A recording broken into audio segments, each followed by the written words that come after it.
In this video, I will discuss some system of particles problems from previous year's question papers of IIT JEE. This is the first question. Two balls having linear momentum P1 equal to P I cap and P2 equal to minus P I cap undergo a collision in free space. There is no external force acting on the balls. Let P1 prime and P2 prime be their final momenta. The following options are not allowed for any non-zero value of P, A1, A2, B1, B2 and C1, C2. Four options are given. This is a question in which there are more than one correct answers. So you have to check the options individually. You can pause the video and attempt this question.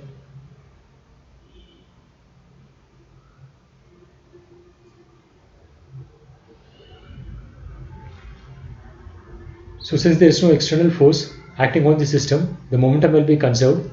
So the initial momentum is P1 plus P2 and the final momentum is P1 prime plus P2 prime. And P1 and P2 are given as Pi cap and minus Pi cap. So the initial momentum is 0. So the sum of final momentum should also be equal to 0. So let us check the options individually. Option A, P1 prime plus P2 prime will be A1 plus A2 I cap, B1 plus P2 J cap and C1 K cap. Can this be equal to 0? That's what we have to check. Since A1 and A2, all A1, A2, B1, B2 and C1, C2 are non-zero. If A1 equal to minus A2, this will become 0 and this will become 0 if B1 equal to minus B2. But K cap term will not become 0 because C1 is non-zero. So this equal to 0 is not possible. Option B, P1 prime plus P2 prime is C1 plus C2 into K cap. This can be equal to 0 if C1 equal to minus C2. So this option is, so this is possible. Option C, P1 prime plus P2 prime is A1 plus A2 I cap, B1 plus P2 J cap and C1 minus C2 K cap. Can this be equal to 0? This can be equal to 0 when A1 equal to minus A2 and B1 equal to minus B2 and C1 and C2 are equal. So this is possible. And option D, P1 prime plus P2 prime is A1 plus A2 I cap and then 2B1 J cap. For this to be equal to 0, A1 should be equal to minus A2, that is possible, and 2B1, that is B1 should be equal to 0, that's not possible. So this is not possible. So we have to find which of the options which are not possible. So the answer is option A and D.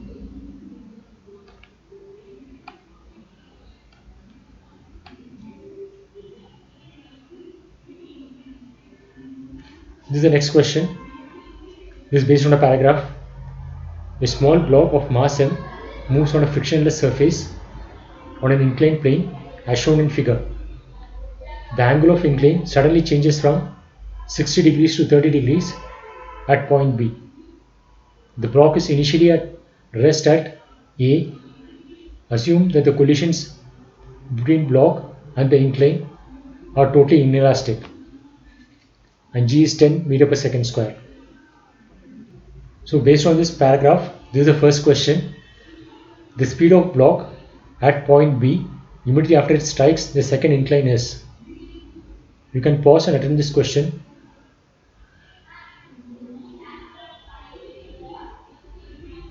Here's the solution. So let the velocity of the mass m, the block of mass m, be Vbi before it hits this corner. So using the energy conservation between this point and point B just before hitting the corner, we get the loss in potential energy mgh equal to half m Vbi square, where h is this height. And that height is, this distance is root 3. So this height is root 3 tan 60. So h is root 3 tan 60.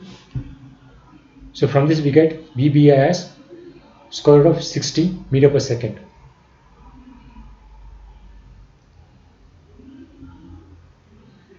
So we have to find the velocity at point B after it strikes the second incline. So this is velocity before it hits the incline.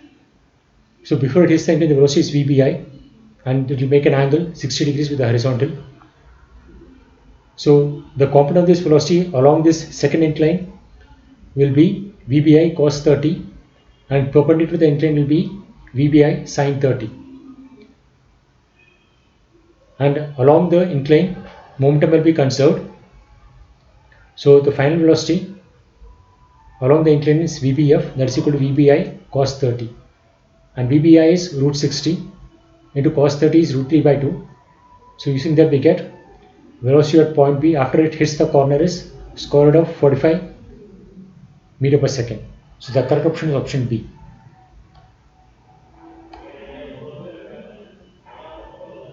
This is the second question based on the same paragraph. The speed of the block at point C immediately before it leaves the second incline is. So when it reaches here, what is the velocity? That's what you have to find out. You can pause and attempt this question.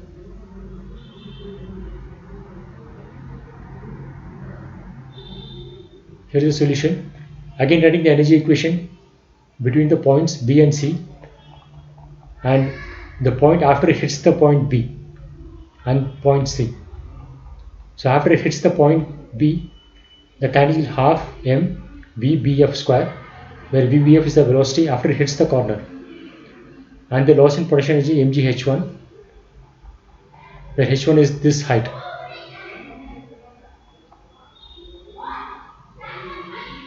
That's equal to the energy at point C, that is half m Vc square, and h1 is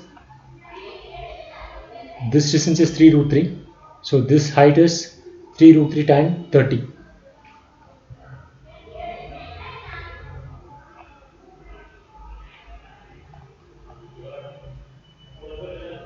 So h1 is 3 root 3 tan 30. So from that we get Vc as square root of 105 meter per second. So the correct option is option B.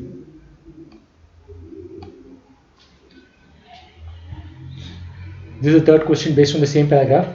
If collision between block and incline is completely elastic, then the upward vertical component of the velocity of the block at point B immediately after it strikes the second incline is.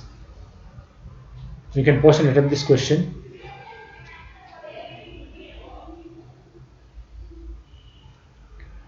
So before it hits the corner, the velocity is VBI, and after it hits the corner, the component velocity along the plane VBI cos 30 will remain same, but this perpendicular component VBI sin 30, since this collision is perfectly elastic, the direction of this velocity will reverse. So VBF, the perpendicular component is VBI sin 30, and VBI has already been founded as root 60. So from this we get this velocity as square root of 15. And VBF parallel is found in the previous question as root 45. So VBF will have two components. One is along the plane, which is denoted as parallel. Another one is perpendicular to the plane. And we have to find the velocity along this vertical direction. So you have to take the components of these two along the vertical direction. So VBV, that is the component of VB along the vertical direction, is component of this thing, that is root 15 cos 30, and then the component of this one, that is root 45 cos 60 in this direction, but it's in the negative direction. So it's minus root 45 cos 60. So putting the value of cos 30 and cos 60, we get VBV as 0. So the correct option is option C.